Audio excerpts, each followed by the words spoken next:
this does not fit.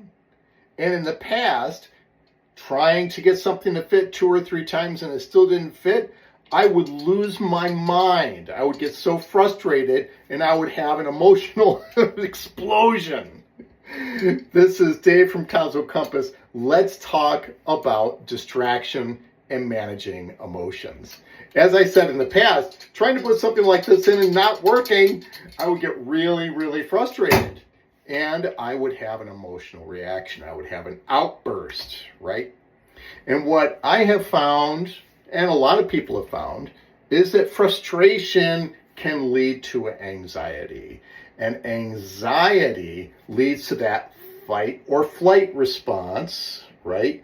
And that fight or flight response leads to, believe it or not, inflammation in your body, which is your body preparing itself physically, physiologically, for the fight or the flight, right?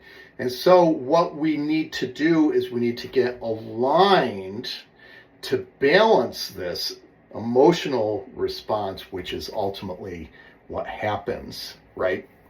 So where does all this stuff come from? It's distraction. We have so many distractions in our lives. We have social media, we have cell phones, we have text messages, we have relationships, and then we also have work in our lives. All just inundate us with life frustrations. And the consequences is that we're on the edge a lot.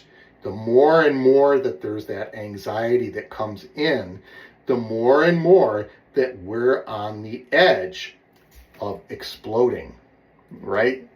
So how do we then balance all of this so that we're not at the point where, we're exploding? Because you know what? The frustrations are always going to be there, right? They're always going to keep coming in. And it's a matter of how we're managing all of this stimulation from the outside world and how it impacts us internally. So how to balance this? We're looking for peaceful moments. Mindfulness, we've heard that before many, many times. Mindfulness is big time on the rise in our society, which is great. So mindfulness is really big. Peaceful moments. And the more you can have peaceful moments, such as I know people who do coloring. I know people who practice breathing. I know people who are practicing puzzling, yoga, meditation. These are all things that can help with providing peaceful moments.